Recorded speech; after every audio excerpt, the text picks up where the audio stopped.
Today's session is 26th session actually for the Silicon Valley Quantum Computing Group. Today we are going to talk about something totally different from what we have talked before. Generally, we talked about quantum software, algorithms, security, high level, but this is quantum VPN. This is an amazing talk by Kevin Kane, who's the CEO of American Binary, and I'll introduce him in a few seconds. So the talk is about harvest now and decrypt later, and the impending quantum security threat that we're going to face. Um, about me, I am the Director for Innovation and AI at Kaiser Permanente. My work focuses on digital twins, machine learning, and AI. I'm the author of Intelligent Governance and Medical Image Processing. I also am part of the Harvard Medical School, and I am focusing on AI and bioethics. My interest about quantum computing started while developing digital twins for the hospitals, and we can talk more about it in another forum. Before we go further, I wanted to share that we're going to host a beginners session for quantum computing. This is for high schoolers, grades 9 through 12. Um, it's going to be 2 hours over a period of 6 weeks. We're going to cover fundamentals of quantum computing, quantum mechanics, math needed for quantum computing, some hands-on lab with IBM, some quantum algorithms high level, and a real-world exposure to some quantum hardware and discussions about it. So if somebody is in 9th to 12th grade and they are interested, it's on starting October 11th, Saturday morning, 9 a.m. to 11 a.m. Pacific Standard Time. Okay. Today's agenda is we're going to have the guest speaker, Kevin, talk to us about his startup and why quantum VPN. I have two questions prepared for Kevin. Sorry, Kevin, I didn't get a chance to share with it beforehand. It won't be hard, I promise. And then we'll open up to audience for more questions. I see few people in the waiting room. I'm going to admit them right now. With that, let me introduce Kevin. Kevin is a deep tech entrepreneur. He has a career spanning in finance, AI, cybersecurity, and national security. He was part of the US Army, where he supported them from 2005 to 2008. He's also founded multiple companies. Thing is, the first company that he founded was JumpGate Technologies, which was an AI-driven hedge fund manager, and had 39 million in assets. In 2015, he founded Claro Automata. 2019, Kevin started American Binary. This is what he's going to talk about today. So I'm as introduced by Tabash, I'm the co-founder and CEO of American Binary. And today I'm going to talk about a post-quantum encryption in transition and doing it right the first time.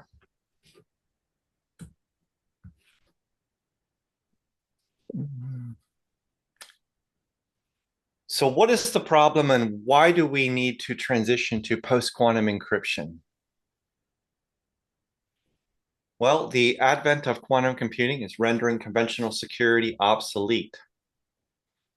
The NSA's position is the need for new protection against the quantum computer is well documented.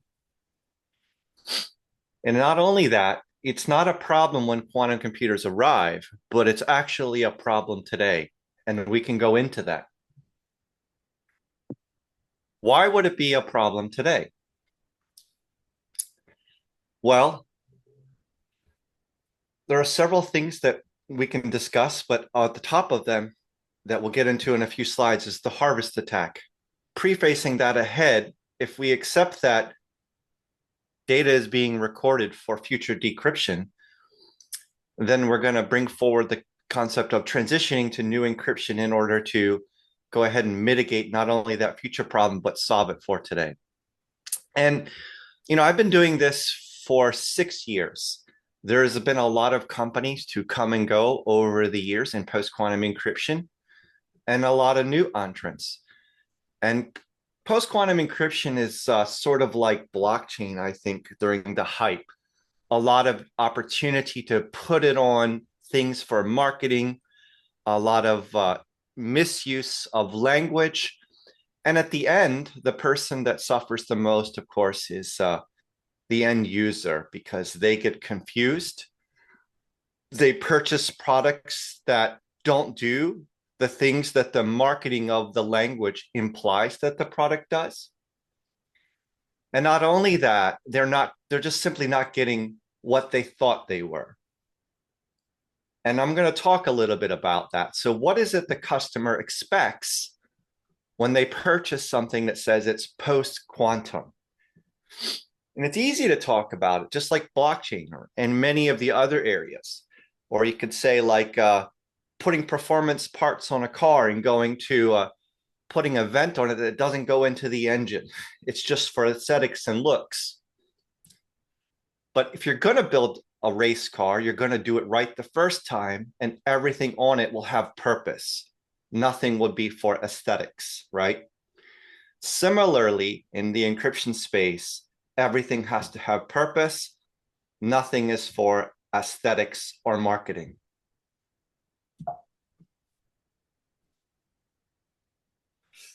So what is resistant to a quantum computer if we have to worry? Well, this is a quantum computing related audience, so let's talk about that. The position of the US government and the German government and another of others is it's not other technology right now except for post-quantum encryption. So it's not quantum key distribution.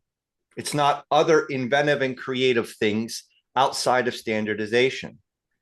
It's not non-mathematical. It's not giving the data different routes so that if you decrypt, you only have part of it. None of that is post-quantum. None of those solutions fall under regulatory definitions of post-quantum. Some of them might be interesting and novel. Great. Get a peer review, take it through a standardization process so that it can be adopted. If it's not, don't be selling it as post-quantum. So then what is post-quantum encryption? If that's what everyone is going with right now. Well, in many cases, it's a drop-in replace for existing encryption. So it scales. There are no infrastructure changes that are significant like you would have with QKD. There are no technical limitations in terms of throughput and moving data across the internet. So it's very suitable for the current high performance international economy moving trillions of dollars in currency over the internet, which is what the solution today has to support. Otherwise, if it's very slow, then the global economy will come to a halt or come to a crawl from the slow of the movement of payment transactions over the internet. When we talk about post-quantum encryption, we're not just talking about securing my emails, we're talking about securing the international economy, securing the SWIFT system, securing critical infrastructure. And it cannot be a theoretical idea and something that in the next 5 years we're going to perfect. It has to work right now. That's why we say in transition. Right now, it has to work. It has to be proven, peer-reviewed, scaling. Let's go.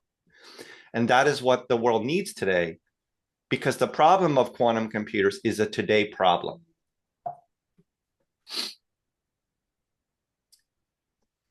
We are at risk of breach, and this is the consensus in the national security machine. It's a consensus in the G7, and it's also a consensus in Japan, Singapore, South Korea, and adversaries to the United States, such as China and Russia. Let me go back up here. So we can see if you look at the timelines that are out there, it's sometime in the near future where the world seems fairly confident that we will be breaking some of the major encryption that secures the world, such, for example, RSA 1024 or 2048. You know, the many researchers are now publishing quantum algorithms that require, well, there's one I'm aware of that potentially may require less than 2,000 logical qubits to break RSA 2048. In fact, I just saw that paper presented at the annual IACR meeting, the International Association for Cryptological Research. It was a 27-year-old French lady, just with two authors, and she's the lead author with an algorithm that probably right now is the most efficient in the world for that. And this should come as no surprise to anyone. There's a lot of incentive, both at the national level and also at the researcher level, to be that winner. Rather than waiting for this 1 million, qubit computer, people are figuring out, how do I do it with just 2,000? How do I break RSA? It's almost like it's a pit bull biting down, and now everyone is obsessed with breaking encryption, breaking RSA, knocking it out. And the international effort is there. You also see it in the Chinese papers. RSA is directly being named in the papers as the target, as the goal. And RSA is backbone encryption for finance and many other areas.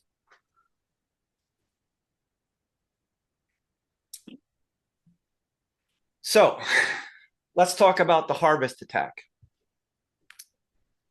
If you use a typical SSL VPN, it's not necessarily encrypted in this new regime, because that is encryption that is being stored for decryption.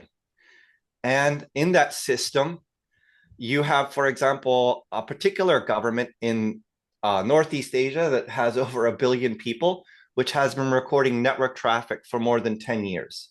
Every packet from mobile phone and desktop computer, every phone call, anything that is encrypted over the network is recorded and stored for 10 years.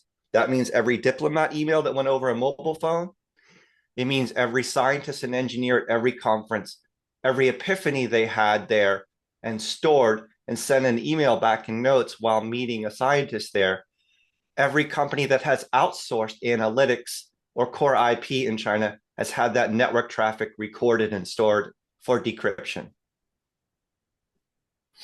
It is potentially the biggest heist in IP theft in world history once they're starting to decrypt targeted pieces of information with this new capability.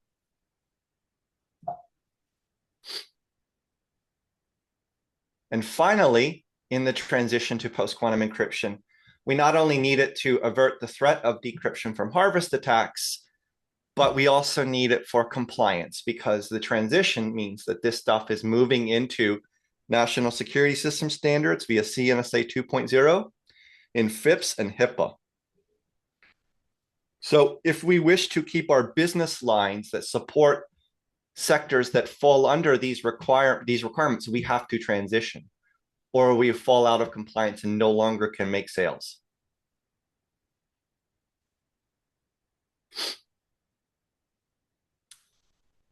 Let's talk about, so you want to get into post-quantum encryption, and it's easier said than done. Why make a company for that when it's open source?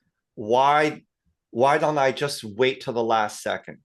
Well, there are some things in the weeds that we'll learn that the NSA or other international institutions haven't provided us some solutions. They've left it to the private sector to figure out.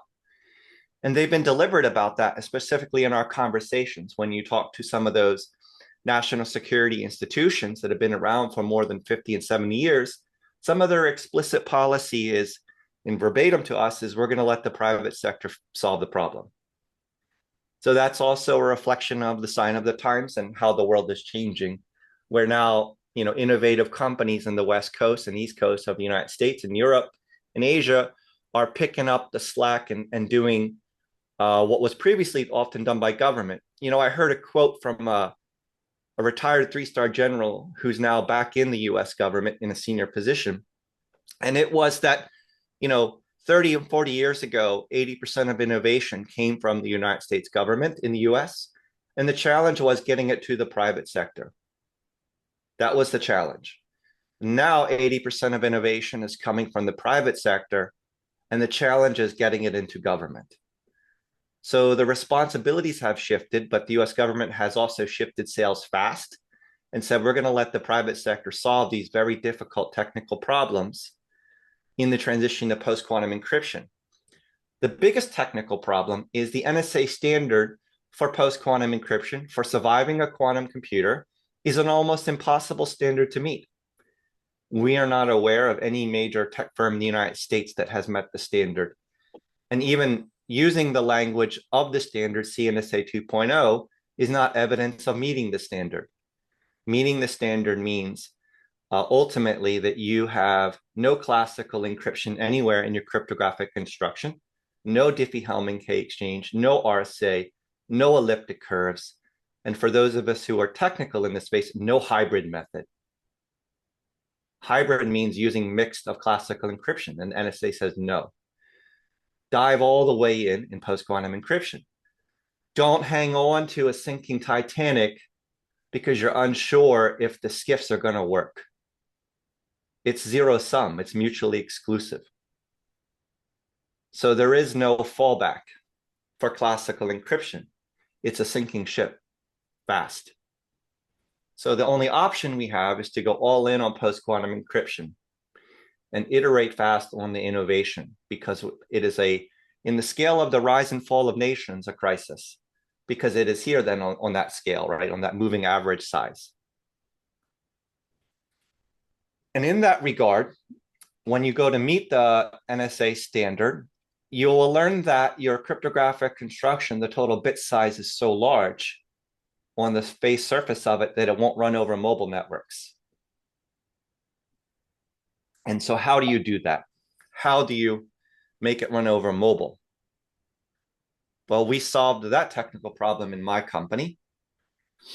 And it's not that I'm plugging my company in, it's just a reality in the transition that this was this problem that had to be solved in order for us to meet the NSA definition of what survives post a quantum computer. And then for companies that want to keep their federal business lines, they have to meet the standard that they don't have current solution for. So this is a national security imperative. It's also a business survival imperative for those that have business federal lines, or for those that wish to be compliant with HIPAA and other areas that are fast adopting some of these standards. I think that while there are institutions outside of national security that are permitting the hybrid method, before the end of the decade, when RSA is broken, they will be pure PQC like us, which is sort of this presentation title, do it right the first time.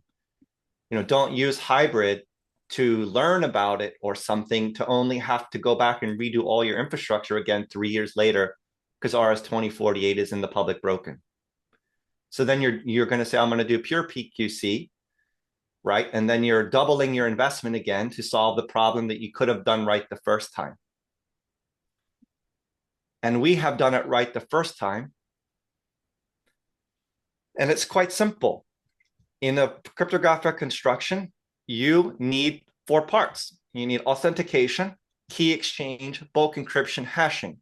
But the NSA knocked out the Diffie-Hellman key exchange because it falls under the category of classical encryption.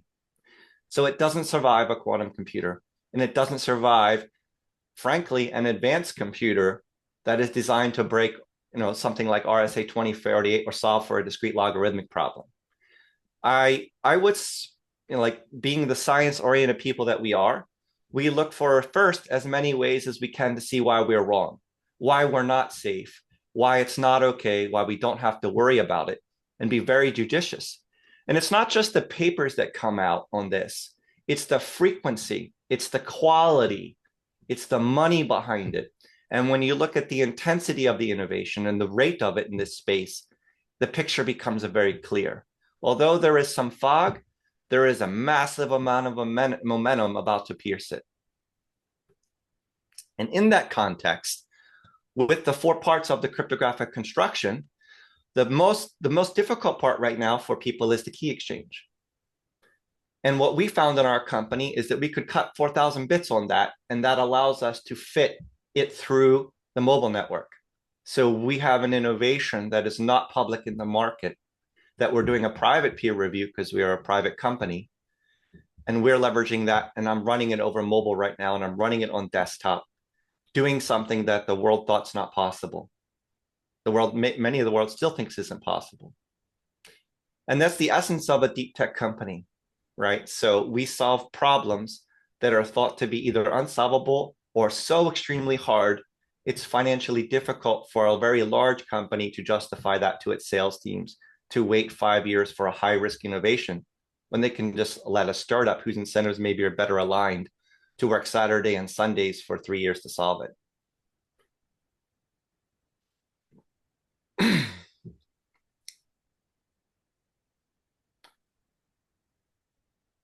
So our claim is that we are the only CNSA 2.0 compliant VPN, which means that maybe I could adjust that language and say one that then also works over mobile networks.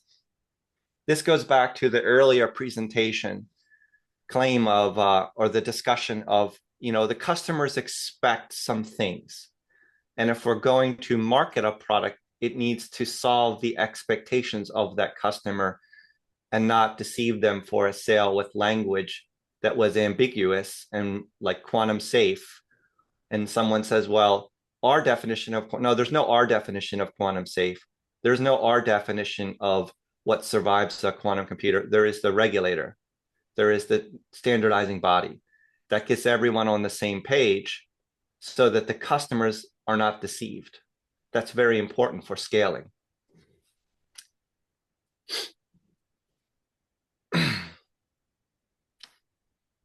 In our case, some of the approval processes for companies in this space are not all the way there yet. So we got out ahead of it and went everywhere we could to prove that we are not lying, that we are not snake oil, that we are doing the hard work. And we did. So we have proofs, the Tamarind and ProVerif of our system. We were approved through the Oracle Cryptography Review Board, the gate that few get through. And some of our competitors did not make it through. And one of them was a company that used a hybrid method, and Oracle sided against that. And they aligned with our perspective, or we aligned with theirs, do it right the first time.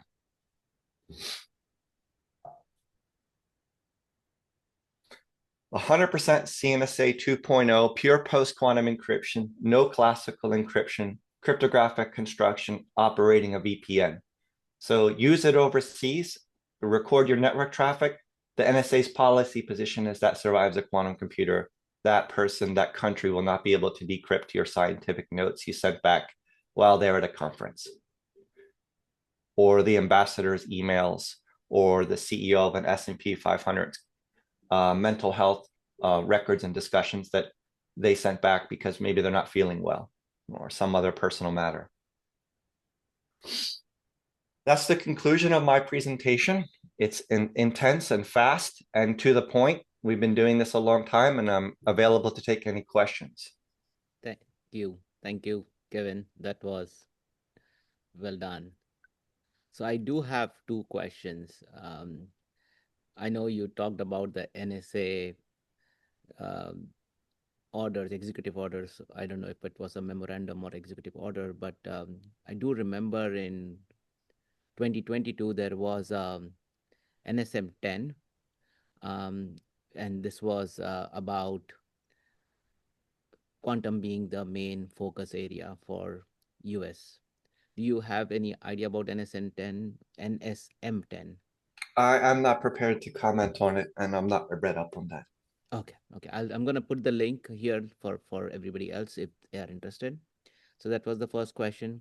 Second question is how much of how many of enterprises today, Kevin, are aware of this issue of PQC or the RSA security being broken? Do you think that knowledge is widely available for people, that they are aware and prepared, or is that something people are not even worried about? Yeah, I think, well, there are banks now reaching out to the US government that I'm aware of, quietly addressing the concern, and that there needs to be a plan for them. And some of those banks are public about that. They've even hired researchers in this space. That's part one. So the awareness is there.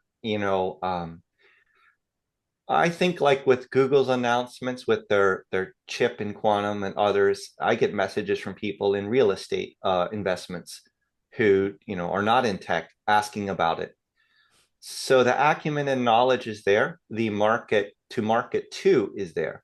People want peace of mind. They want to know that that is not a problem they need to worry about. So the market is here. Mm-hmm. That's the first thing. So it's answering your question with a little more. Now, to the state at which those companies that are more serious about the problem, are they aware, for example, of that paper presented at the IACR conference? I don't think so. And that's just one paper, right? I do see two things, and I will comment a little bit off the cuff here. There is that we see the problem, but cognitively there is some cognitive bias, but we don't want it to be here. So we're going to look for reasons why we don't have to worry about it, right? We're going to look for reasons to say that it's not a problem. And I can show you an example of the logical fallacy being obvious. So they'll say things like, quantum computers aren't here. But if you were really judicious in your Google searching of it, you would have come across the harvest attack problem. So to me, that means that, you wanted to look like you were caring about the problem, but you didn't really want to face face the devil of it and look at all of it. And so you do see a little bit of that, which is okay. That's human nature, right? Some things are so scary, it's hard to really look at deeply. And that's the role of companies like ours and some of our competing companies is we don't mind, we'll do it for you. We'll look into the dark abyss and come up with a strategy for humanity to survive it. That's very powerful. Thank you. I'll pass it on to Prakash. Prakash, you have a question, sir? Yeah, I have. So the CNSA 2.0, which you have mentioned, is it? Is there a certification program American Binary went through, and is No, it part of the CVPA? those processes are being stood up right now, and Mhm, eventually there will be a NIAP profile and a number of other processes. mhm, So to get out ahead of that, to be competitive against other companies, we went ahead and built the solution before there were standards. We actually worked on our solution before there was CNSA 2.0. mhm.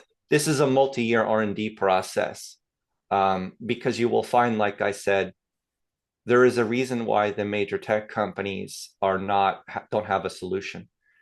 Some may say it's because they chose to go the hybrid method, but that's like saying you don't care about your federal business lines then, which is not the case, right?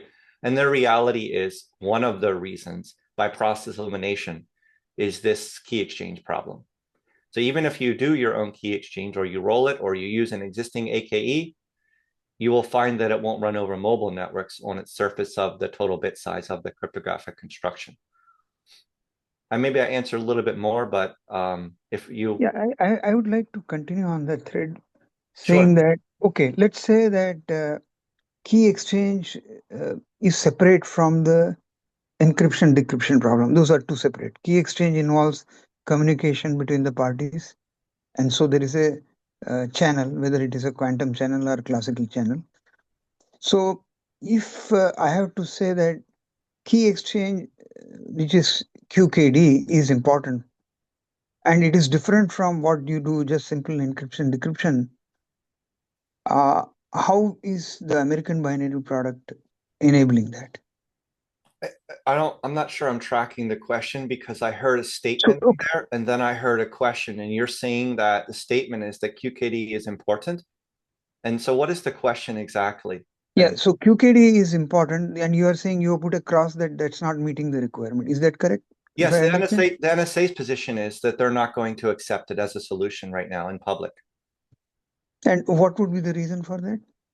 Well, there's a lot of research I think we should take offline. I don't want to turn this into a QKD presentation, but I can Mhm, tell you if you want to sell a product, mhm. right, to the US government, you're not using good time and good resource because they're not going to accept it right now. That's their public position in CNSA 2.0. So is it both CNSA 2.0, 1.0, all are part of the NIST regulation, right? NIST. So in order to sell to national security networks, you don't look to NIST, you look to CNSA 2.0. So that's the position, stated position Yeah, by the DO yes, it department. is. Yes, it is. Department of Commerce, or what is that? That is the So, national security network. So to sell okay. to national security, you have to do that. Yes. So the federal bodies are not in uh, sync in that sense. Well, I mean, I'm sure there are research pilots and there are grants, but I'm very doubtful. I mean, I can learn things and be wrong that they're going to use experimental systems in R&D for production networks. Yeah, that will not happen. They will take production, but it will be time sensitive. If you talk about that, maybe 2030, not before that.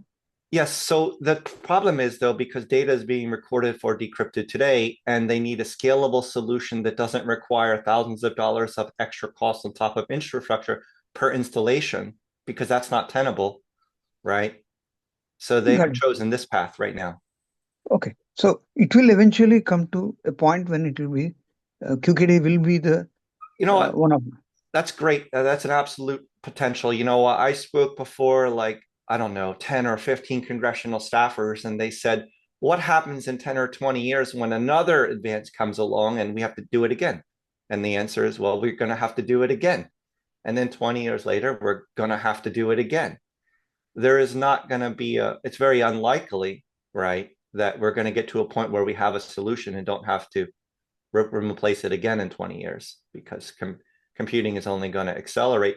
I mean, you can imagine when there is a large scale fault tolerant quantum computer, maybe it's Psi Quantum, whose timelines are not getting farther away, but they're bringing them closer and they're hitting their milestones.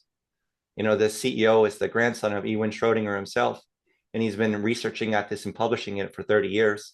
And they have a partnership with TSMC, and they're taking the photonics approach. If when their machine is online at 1 million qubits, that machine may be used to make a better computer to replace itself. So the So, idea that, right, the innovations are going to lead to better computing after that version one, like the transistor, right, to more things. And so the notion that there is a time when we can go to bed at night knowing that this is solved is probably not going to happen.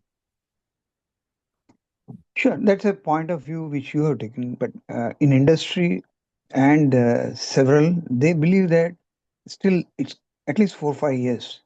So harvest and that preventing that in whatever way, like you have done, is a way. You mean in 5 years from being decrypted, right? Yeah, Yeah, that's our position too. But like I said, though, it depends on the shelf life of what encryption is important to keep secret.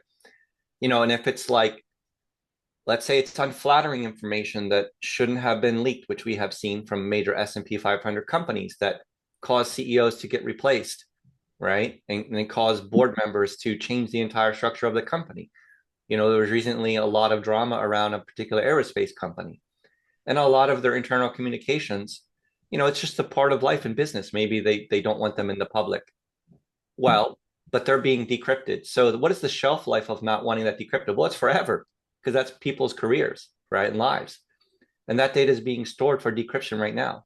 So you can imagine if you were an executive at that and you think that your worst days are over and you've retired to learn that 5 years later, your most unflattering emails are now out on Reddit, decrypted.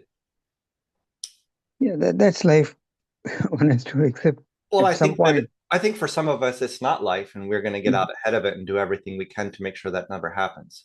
sure, welcome. I think it's always good to have people who can innovate. Yeah, thank you, You're Kevin. welcome. Appreciate it. Derek. Yeah, hi. I'm actually part of Kevin's team, and I just wanted to jump in real quick on the points that were mentioned about one, government not being aligned, and then two, on the QKD front, which we'll send materials about. But on the government not being aligned, it's true that there is a lot of desynchronization happening, and the government is rapidly working to smooth everything out and harmonize all of the standards. Kevin is correct that if you're going to work with national security systems, CNSA 2.0 is the bar to meet. It's very explicit. We've been engaging with NSA Cybersecurity Directorate, with the Office of the CIO, the DoD, including the actual CIO, and have, we think, a fairly accurate point of view of this.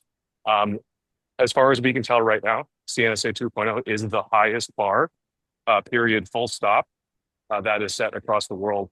And it's not in a memo or anything like that. It's an actual mandate coming down from NSA directly. And it's what all of the services are being right now directed to follow by NSA. So there's that one. And then on the QKD front, there are currently 5 fundamental issues that NSA has recognized and published papers on. And they're saying until those 5 fundamental issues are rectified, they won't even consider it for use. And we can send that paper later.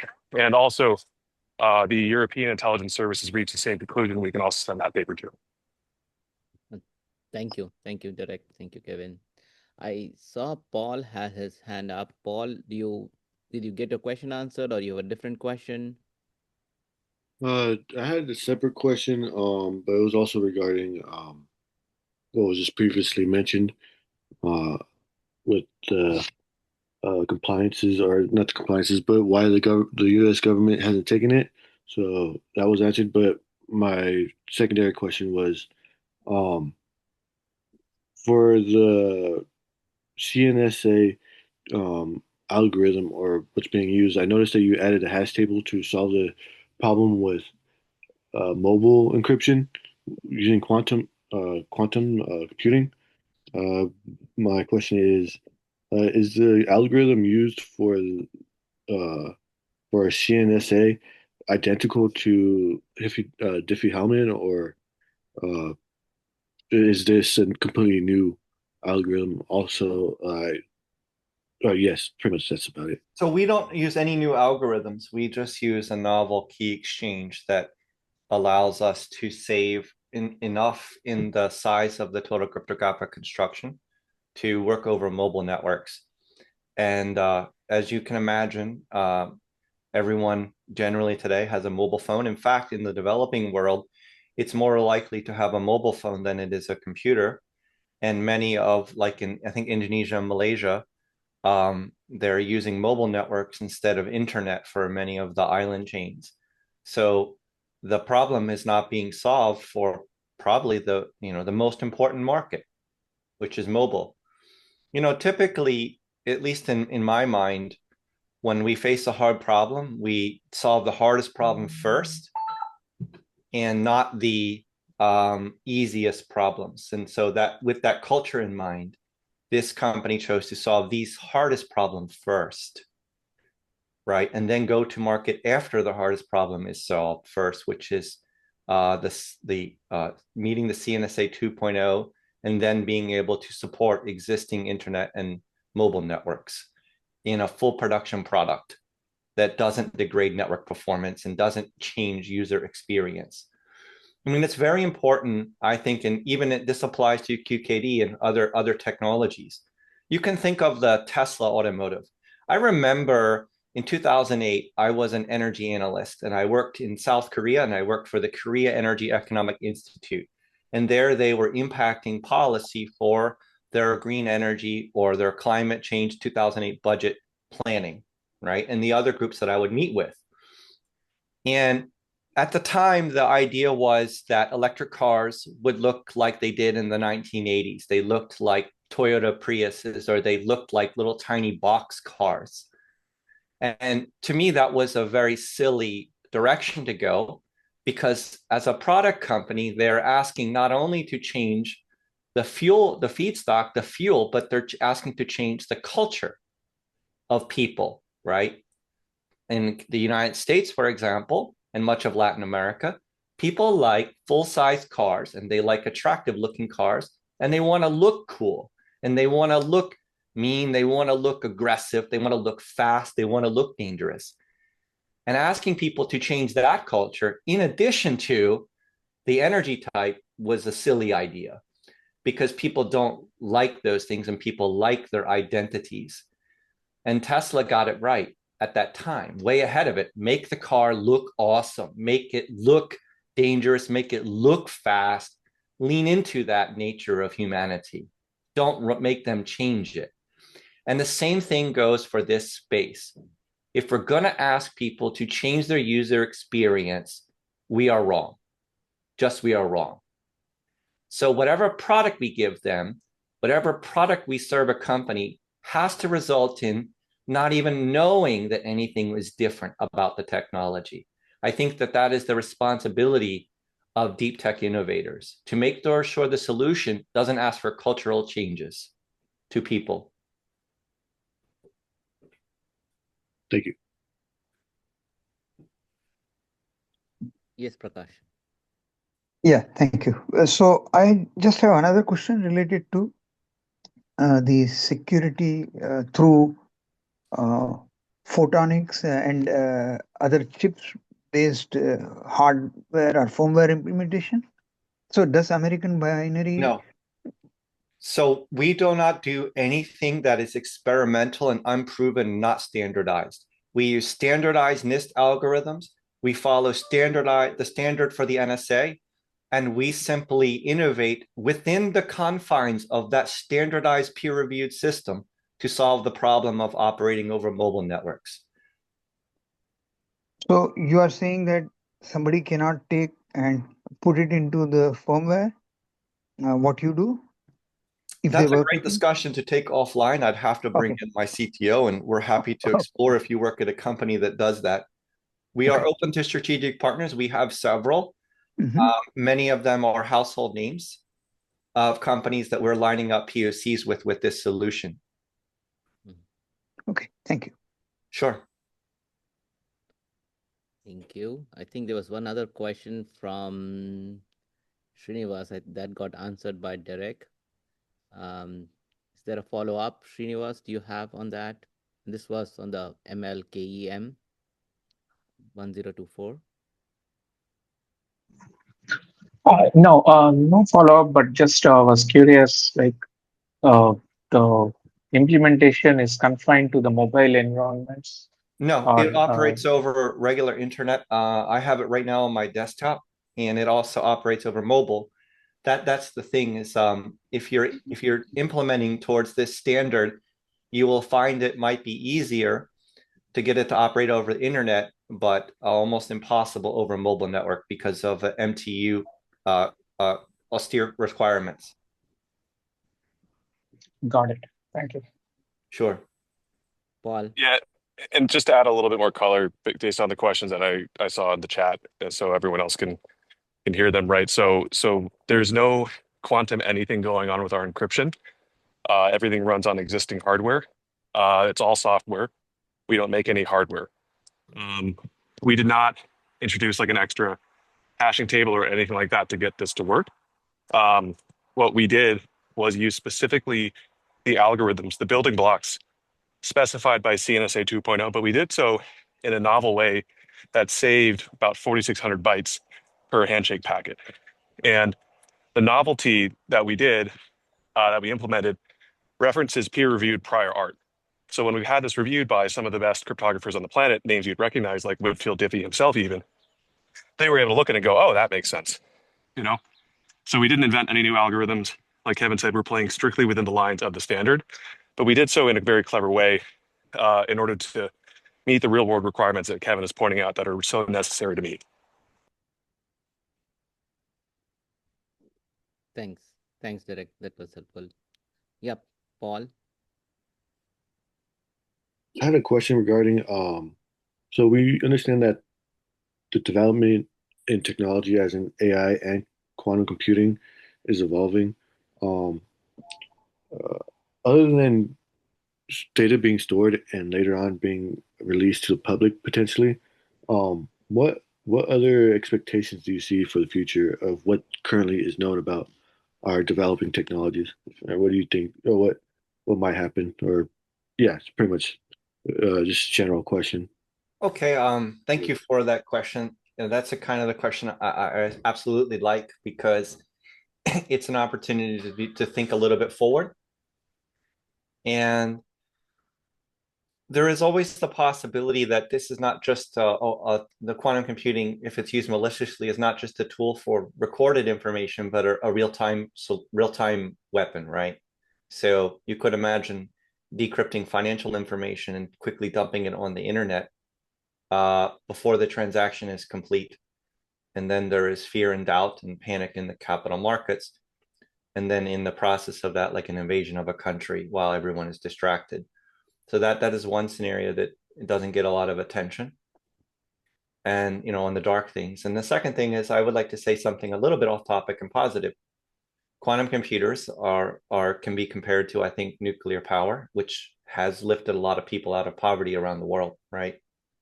And so nuclear power is a thing that has transformed humanity and helped develop it.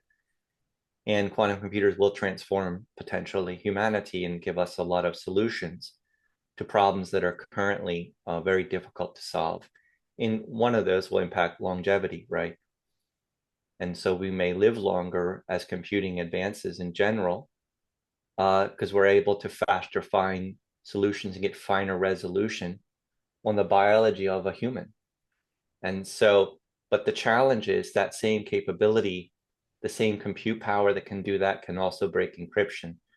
So the strategy here is to get out ahead of that, to make it safe for all of us so that we can use quantum computers for something very good, which is to help us live longer and to solve for problems that impact climate change, like optimizations in energy and new power plants designs and new feedstock for energy. Yeah. Well said, Kevin. Maybe we should record a quote from that and spread it. I didn't know what I was getting into with this group, and there are many types, and so it's a contentious topic. It's not always an easy one to speak to authentically and unscripted. So I hope everyone's happy. I hope that your questions are answered, and I have my focus areas, and sometimes I don't answer questions properly because I've got something on my mind. So please follow up, and we'll make sure to get you the answers you're looking for. I don't see any more questions. I'd like to thank you, Derek, for coming here and spending time with us. I love our audience asking you questions as well. They are really smart, technically savvy. They know their subject in and out. So this is always great. We wish you good luck with American Binary. You're certainly doing the right thing. Really impressed with what you have achieved and looking forward for your continued success. Josh, coming from you, that means a lot. One of our focus areas in the near future is securing the data in AI, right? So hopefully for the rest of you, this is an opportunity to seek a competitive advantage if that's what your company's goal is. And maybe by considering partnering with us to offer a solution to your customers that your competitors do not. Thank you, everyone. With this, we'll end the session today. Thank you. Thank you. Thanks, Prakash. Thanks, Kevin and everyone. Thank you.